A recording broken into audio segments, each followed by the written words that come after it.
अहिल्यानगर जिल्ह्यातील पाथर्डी तालुक्यातील करंजी या ठिकाणी काल झालेल्या अतिवृष्टीमुळे अनेक गावांमध्ये पूरस्थिती निर्माण झाली आहे। याच पूरग्रस्त भागाला जिल्ह्याचे खासदार निलेश लंके यांनी भेट दिली असून त्यांच्यासोबत माजी मंत्री प्राजक्त तनपुरे यांनी देखील पूरग्रस्त भागाची पाहणी करून नागरिकांची विचारपूस केली। यावेळी खासदार निलेश लंके यांच्या वतीनं नागरिकांना फूड पॅकेटचे वाटप करण्यात आले। खासदार निलेश लंके आणि माजी मंत्री प्राजक्त तनपुरे यांनी पूरग्रस्त करंजी गावातील परिस्थितीची पाहणी केली आणि नागरिकांशी संवाद साधला। अतिवृष्टीमुळे घरांचे आणि शेतीचे मोठ्या प्रमाणात नुकसान झाले असून अनेक ठिकाणी पाणी शिरल्यानं जनजीवन विस्कळीत झाले। अशा परिस्थितीत खासदार लंके यांनी तात्काळ मदतीचा हात पुढे करत नागरिकांना धीर दिलाय। त्यांच्या वतीनं फूड पॅकेटचे वाटप करण्यात आले, ज्यामुळे नागरिकांना काही प्रमाणात दिलासा मिळाला।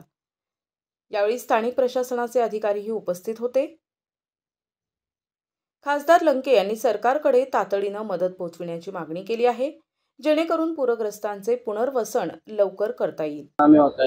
अधिकारी पाहणी करतात, मात्र नुकसान भरपाई जी आहे ती केवळ कागदावरच राहते। तेच बरोबर शेतकऱ्यांची जे म्हणणं आहे तेच आमचं पण म्हणणं आहे। मागच्या वेळेस सुद्धा नगर तालुक्यातील काही वाळकी आणि त्या परिसरातील 6-7 गावांचं जे नुकसान झालं त्याची सुद्धा पंचनामे झाले। आम्ही त्या ठिकाणी अधिकाऱ्यांना सूचना करून पंचनामे केले, पण अद्यापपर्यंत कुठली मदत मिळाली नाही। ती परिस्थिती या ठिकाणी सुद्धा व्हायला नको, कारण इथे सगळ्यात जास्त मोठं नुकसान झालेले आहे। व्यक्तिगत स्वरूपाची मदत देत असताना जे सार्वजनिक स्वरूपाचे रस्ते सुद्धा शासनाने लगेच केले पाहिजे। पूर परिस्थिती झालेली आहे, अनेक घरं वाहून गेलेले आहे, जनावरे दगावलेले आहे। आज पाहणी केली, मोठ्या प्रमाणातल्या ढगफुटीमुळं या गावाचं जनजीवन पूर्णपणे विस्कळीत झालेलं आहे।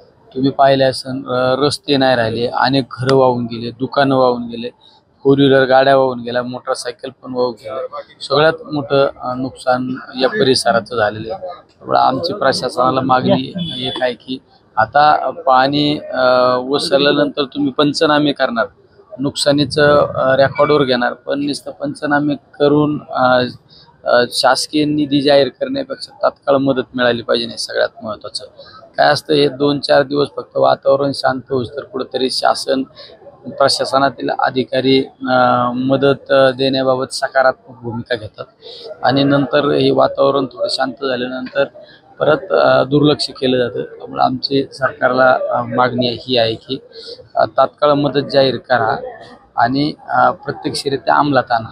NTV news Marathi, Ahilyanagar.